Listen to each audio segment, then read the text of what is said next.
السلام عليكم ورحمة الله وبركاته. معكم دكتور شادي يعقوب اليازجي، أخصائي Conservative Dentistry. أنا سعيد اليوم إنه هيكون هذا أول تواصل بيني وبينكم مع طلاب سنة 5 السمستر الأول لكلية طب الأسنان حيدر عبد الشافي. كنت أتمنى إنه لقائنا الأول يكون فيس تو فيس، ولكن بسبب كوفيد 19 هنضطر إنه يكون المحاضرة الأولى أو عفوا المحاضرات إلى حين حتى إشعار آخر تمام عبر الأونلاين. موضوعنا أول موضوع هنبدأ فيه وهو الأدهيزيف in dentistry. I guess all of you have learned about the GV plaque cavity design and his principles, starting from class 1 to class 6. When GV Plaque has set up his cavity design, he has set up it based on three concepts: extension for prevention, extension for retention, and extension for resistance. He was looking for a retainable restoration and a restoration with a tooth structure which can bear the force applied to it, and he was targeting that the caries should not reoccur again. The restorative dentists has found after more than 100 years of GV plaque principle that there is no restoration material can meet the quality of the natural tooth structure. And they found that the GV plaque principle has come over the intact tooth structure. That's why they have come up with a new concept called conservatism. And they have gone to the extremities that compromising an intact tooth structure, it's a kind of amputation. The same way how the general surgeon going to do an amputation for a leg when it gets exposed to gangrene or a trauma. And that's why the adhesive dentistry has become one of the most important topic past few decades up to this day. Adhesion also we needed in a case where the tooth structures cannot offer a mechanical design to retain the restoration. When the tooth structure is compromised, like how in this case. In this case, we can see only the buccal walls existing, while the marginal walls as well as the palatal is completely compromised. So adhesion is a solution in a complex restoration. Adhesive restoration technique has crossed beyond the conventional restoration of class 1 to 6, and also it has become included and involved in aesthetic dentistry, prosthodontic, also in prevention like pit and fissure sealant, and periodontic. It's also including as well in perio. It also can be used for repairing of restorations, whether it's a direct or indirect. So we cannot take a time just to enumerate all these indications of adhesive restoration. Please, I guess you can go through it, and I guess you have an idea about it. So just you don't waste time in it. By the way, also we can use it in endo. The first time that the adhesive has got introduced to dentistry was via the procedure of patent fissure sealant, and this has been done by Dr. Bonacore in 1955. He has used the phosphoric acid to create a roughness for the enamel so that the resin can get retained to the tooth. The concentration of phosphoric acid those days was 85%. After that, they tried to reduce the concentration till they have reached to the concentration which we know it nowadays, which is 37%. They have done a comparison study between the time they used it earlier for etching, which it was 60 seconds, and the time which they are using it at the time of 15 seconds. And they found that the roughness and the bond strength and the leakage for these different time is similar. So they have reduced the etching time also to 15 seconds. The bond strength which the resin can gain it after etching is ranged between 20 megapascal to 53 megapascal. Advantage of adhesive technique is able to fulfill the aim what was GV Black was looking for it. But the difference is that the adhesive is able to approach such aim without extension. If you remember that the GV plaque was looking for a restoration, which it is having which it is retainable to the tooth, and was targeting for a restoration to and a tooth which it can resist the force going to be applied on it, and also he was targeting that the recurrent caries should not occur. Here adhesive technique is able to approach such aim and concept without compromising tooth structure. Also, the adhesive technique is able to repair the restoration without complete replacement of it, and also if it does need a replacement, it can be done without losing further losing of tooth structure. In adhesive technique also, we can approach the aesthetic aim or the aesthetic demand of patient in a simple way and with the consideration of the economical status of patient, so we can offer such thing in a cheaper way compared to the other prosthodontic alternative treatment. Let us just to get familiar with some terms going to be regularly repeated in this topic. The first term is adhesion.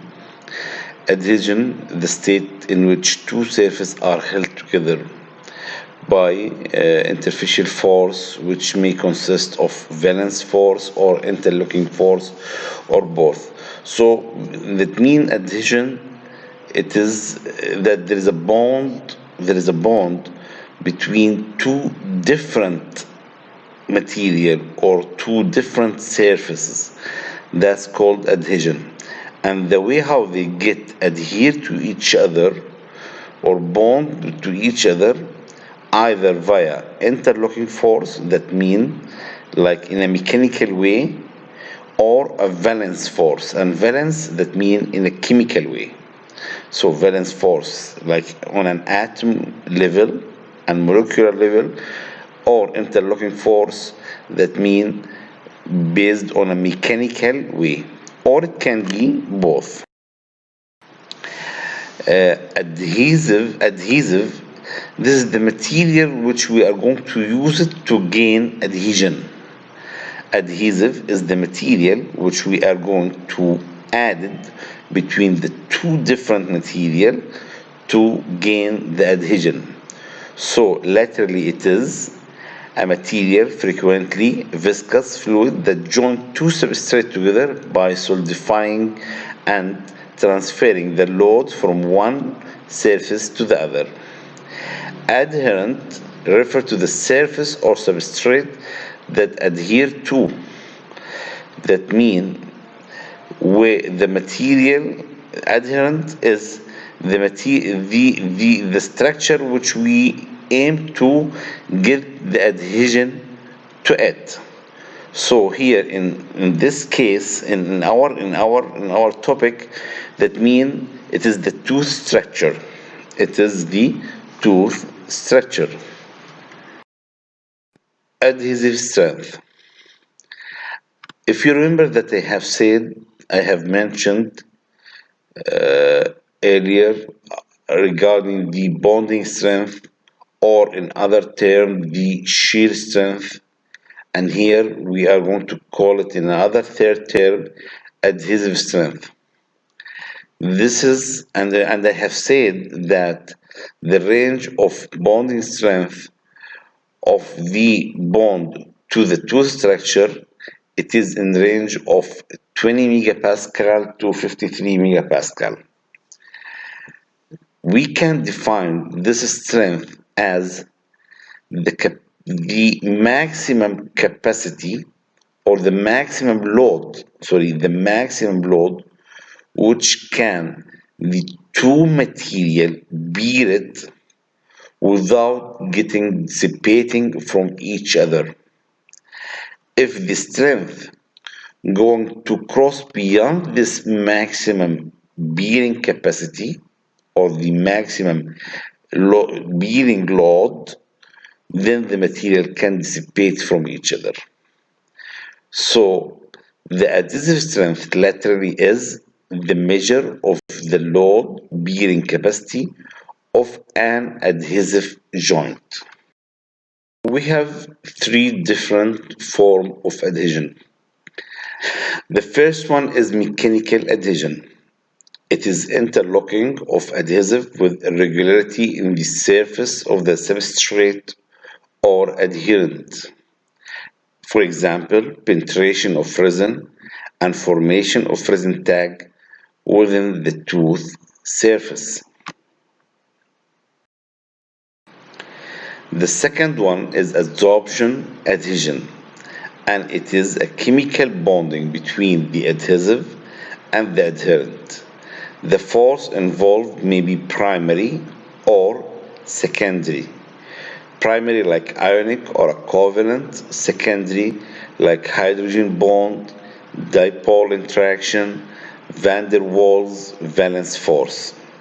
For example, when chemical bonding to inorganic components like which it is represented by the hydroxyapatite in the tooth, or organic component represented by the collagen fiber of the tooth.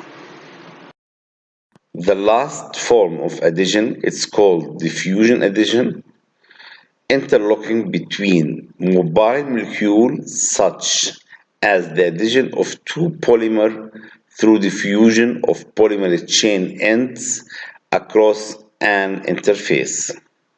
Like, for example, precipitation of substances on tooth surface to which resin monomer can bond mechanically or chemically. The adhesion is depending on three main factors. The first factor is surface energy. The second factor is wetting.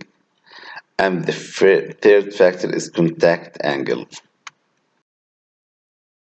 Regarding the surface energy, for good adhesion, close contact must exist between the adhesive and the substrate, which it is the enamel or the dentine.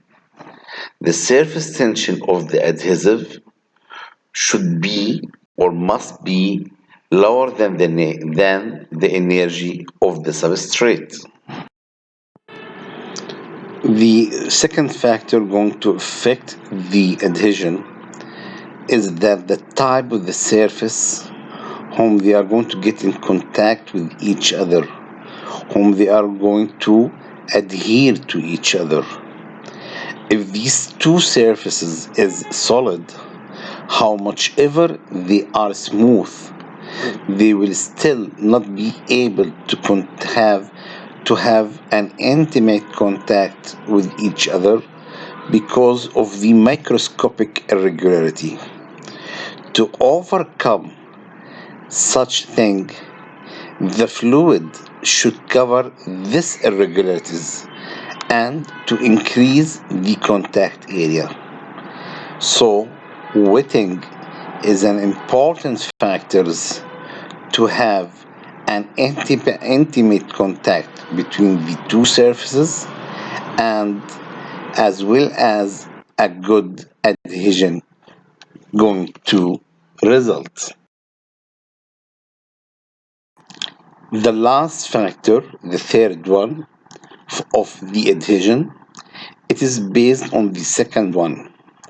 As we have said, the surface should get wet and the fluid, when it gets in contact with the surface, the angle between both of them, between the fluid and the hard surface, should be reduced. This will assure that the surface has got wet with the large area. But if the angle is large, that means the surface has not get sufficiently wet. So the adhesion won't be able to occur properly. Enamel adhesion. Shear bond strength of composite to phosphoric acid etched enamel usually exceed 20 megapascal and can range up to 53 megapascal. I have mentioned this earlier. The formation of resin microtags with the enamel surface is the fundamental mechanism of the resin enamel adhesion. We can see here in this electronic microscope the resin tags has formed in the enamel prisms post etching. This space will be occupied by the bonding agent, and this how the enamel get how the bond get adhered to the enamel. Dentine adhesion. Adhesive material can interact with dentine in different way, mechanically, chemically, or both. Dentine adhesion relies primarily on the penetration of adhesive monomer into the network of the collagen fibril left exposed by acid etching. Like how it is clear here in the electronic microscope, we can see that a resin tag being created by the acid etching by exposing the collagen fibril. While going through a different type of dentine bond, we will see some type of bond which going to adhere to the tooth by a chemical way, and other type which going to adhere to the tooth by the both mechanical and chemical. And we'll come to know that the chemical way can occur by the reaction of the adhesive monomer with the tooth substrate or dentine substrate.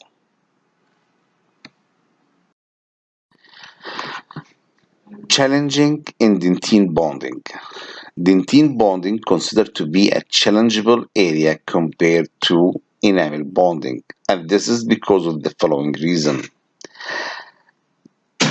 Water and organic material consist the 50% of dentine structure, and as we know that the adhesion is a hydrophobic material where it is difficult to be occupied and adhere to the dentine at the presence of water.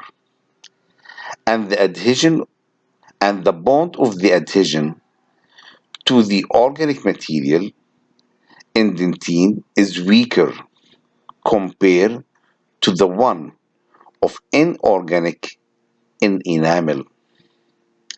The second reason is the histological complexity of dentine represented by hypermineralized peritubular dentine and less mineralized intertubular dentine and fluid content. When H is applied to dentine, there will be a demineralization of the peritubular dentine, leaving the intertubular dentine exposed with the collagen fiber, and the bond strength will be getting effect. Add to this the fluid content inside the tubule, which going to make the adhesion, the bond of the adhesion in a hydrophilic area is a challengeable issue. The third reason is decreasing number of tubular closer to the pulp. The number of the tubule will become less in number as we are getting close to the pulp. In this illustration, we can see how the organic material and water consist the 50% of dentine. In this illustration, we can see how the hypermineralized dentine is decalcified, leaving intertubular dentine where the bond will occupy this space. The fourth reason is that adhesion can be affected by the remaining dentine thickness after tooth preparation.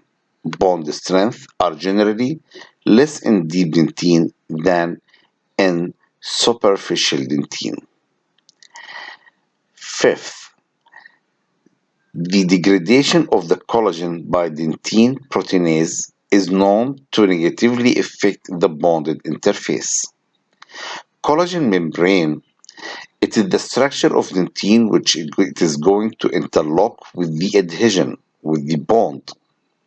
But the collagen membrane will get affected by an enzyme called matrix metalloproteinase enzyme, which it is going to degrade the collagen membrane. And this, as a result, will affect the bonding interface. The sixth reason is that by removing of the smear layer and the smear plugs with the acidic solution result in an increase of the fluid flow into exposed dentine surface. This fluid can interfere with the adhesion because of hydrophobic reason do not adhere to hydrophilic substrate, even if the resin tags are formed in dentine tubule.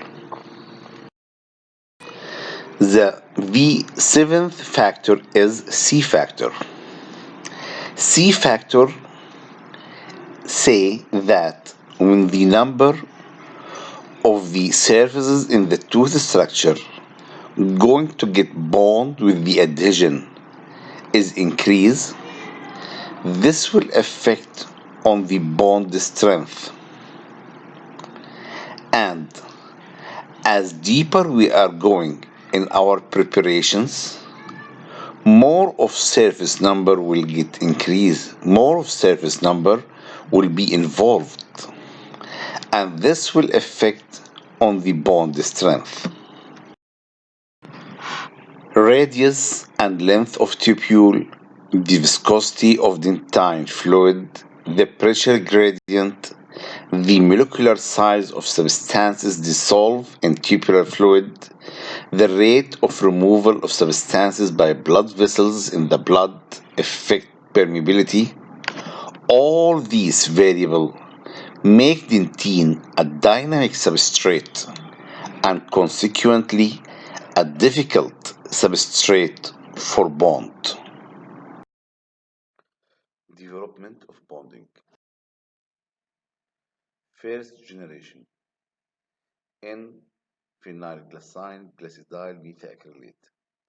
Theoretically, this comonomer could chelate with calcium on the tooth surface to generate water-resistant chemical bonds of resin and dentinal calcium. Based on a nuclear magnetic analysis, no ionic bonding develops between this bond and dentine calcium. Bond strength is 2 to 3 megapascal.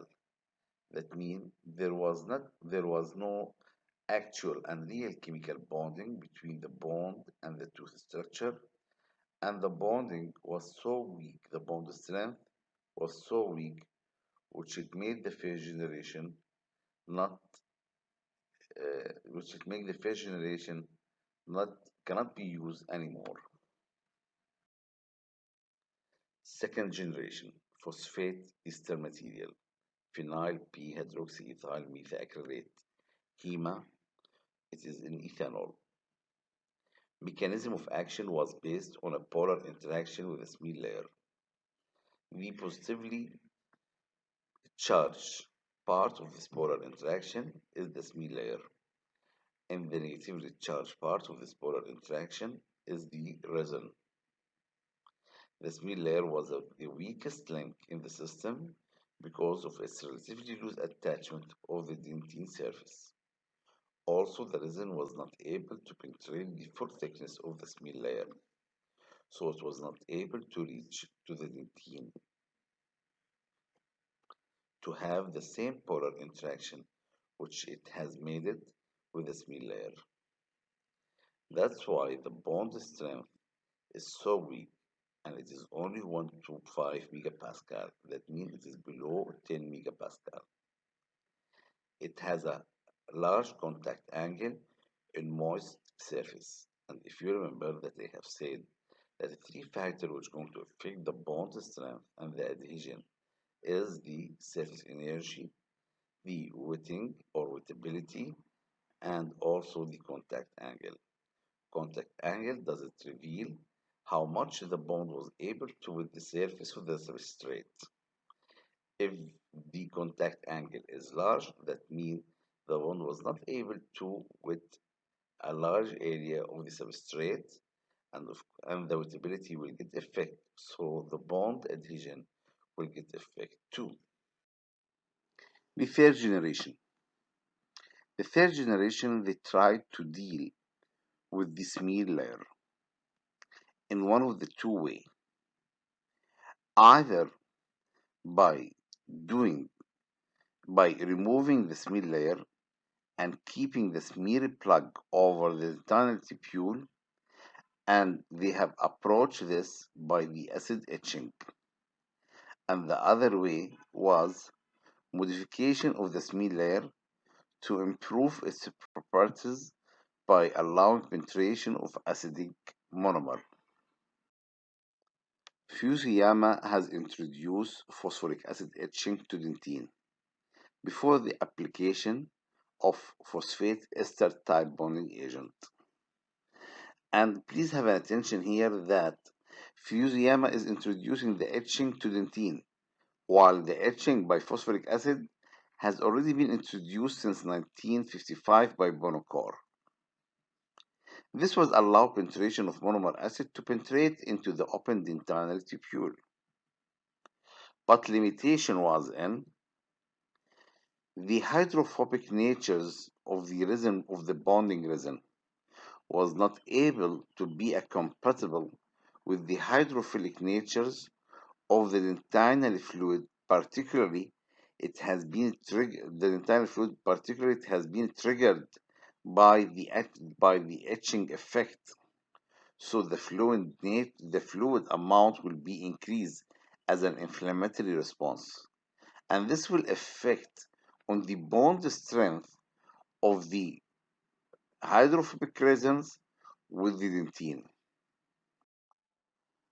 Curry has tried to solve the problem of the compatibility of the resin to the dentine nature, of the bonding resin to the dentine nature. And he has introduced a bond which contains hema, which is a phosphate-based material contain hema, and a 10 carbon molecule known as 10-MDP. 10-MDP is an abbreviation of methacriloxyl desyl dihydrogen phosphate. By this way, the bonding resin will have a two arm or a two component. One will be directed to bond with the top composite later on, and it is a hydrophobic in its nature. It is the long part of the resin bonding agent, and the short part will be directed toward the dentine, and it is a hydrophilic. So we have a hydrophobic part and a hydrophilic part. By this way, he has overcome the problem of dentine, the resin compatibility with the dentine nature. Treatment with the smooth layer with the acidic primer was proposed also using an aqueous solution of 2.5% malic acid, 55% hema, and trace to methacrylic acid.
So by this way, we can realize something that the smear layer was a important component till the third generation.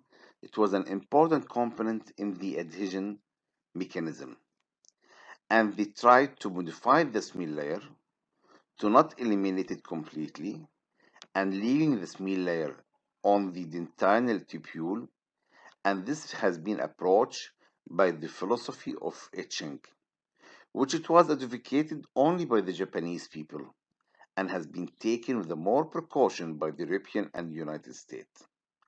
And this has resulted with the modification of the smear layer with slight demineralization of the intertubular dentine surface. The clinical result still was not satisfactory.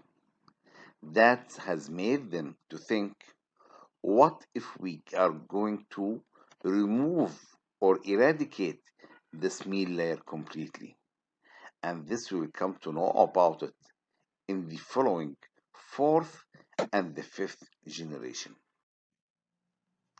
Three-step etch and rinse system, or in other term, the fourth generation.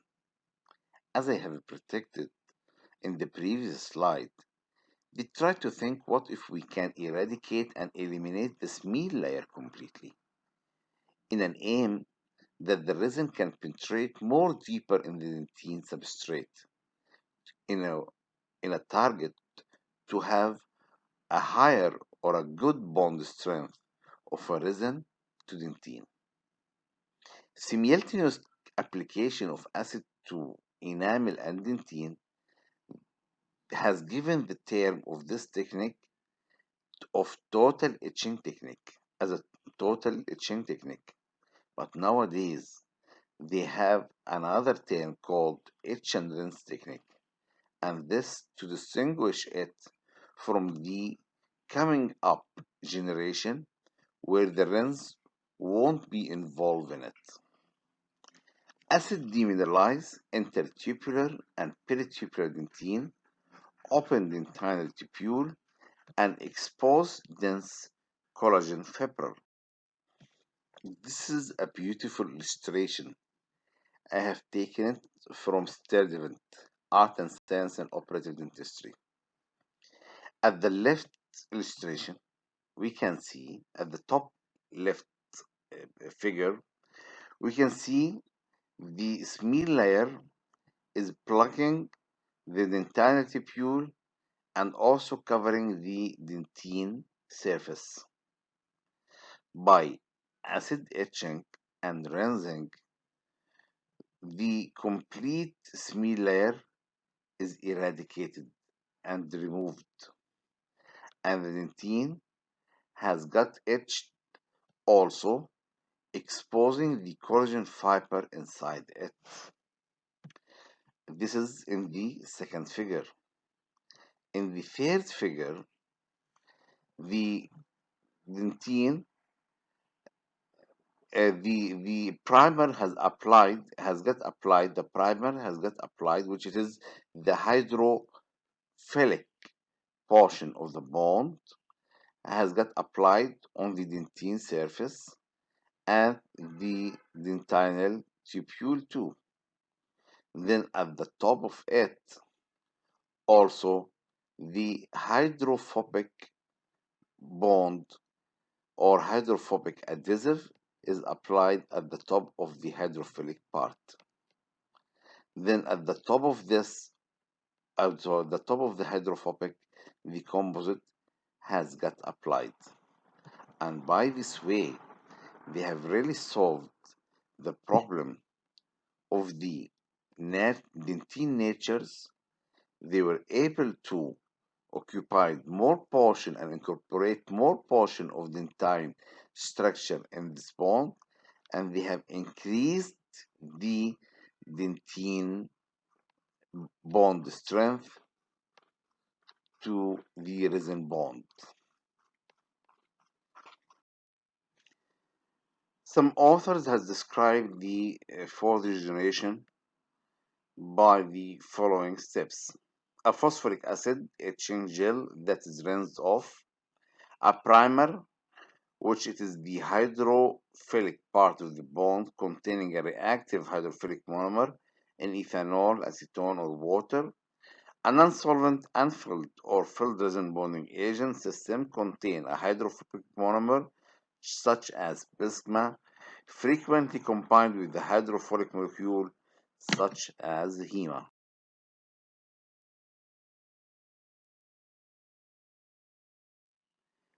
Here we are going to talk about the effect of acid etching in the dentine surface energy. The acid etching does not only change the minerals in the dentine substrate, but also does affect in the surface free energy of dentine.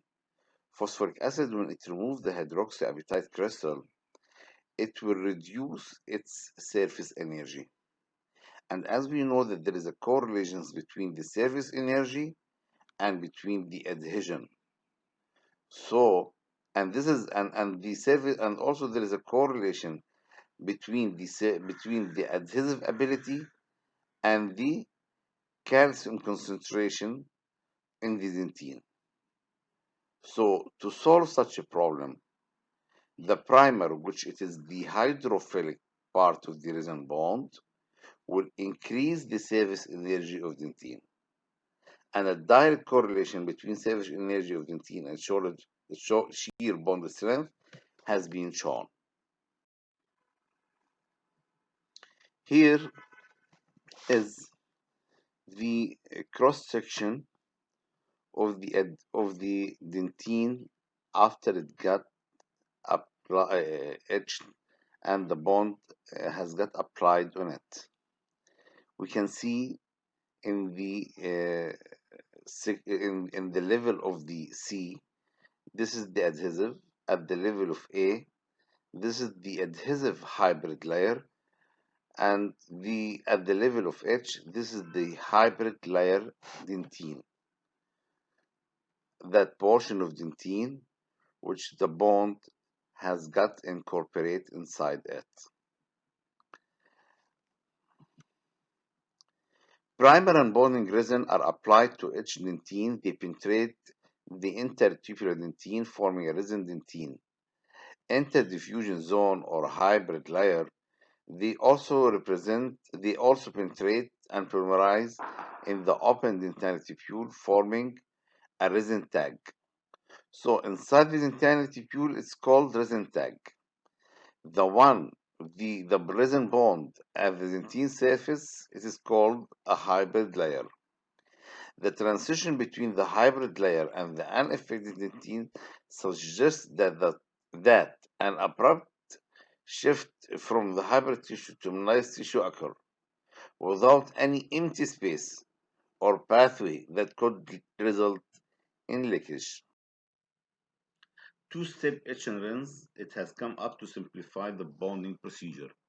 The primer adhesive single solution in two-step etch and rinse adhesive contains solvent and hydrophilic component from the primer that are mixed with the hydrophobic monomer from the bonding agent. So in the three-step, the primer and the bond was in a separate bottle, and in two-step they have mixed both of them together.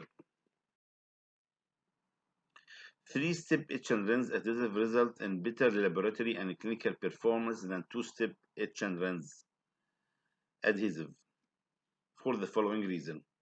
Two-step do not contain a hydrophobic bonding agent as the last bonding step. Hydrolytic degradation, which directly relate to the hydrophilicity of the adhesive, is more evident in two-step and rinse. Active rubbing application and the use of multiple coat of the adhesive has been shown to somewhat compensate for the lack of hydrophobic resin bonding agent layer as the last step in two-step etch and rinse adhesive. So again, I'm going to explain what I have mentioned in the previous and this slide, that lack of the hydrophobicity in the last layer has affected the bond strength. And they have found that because of the hydrophilicity exists in the top layer also, will increase its hydrolytic degradations.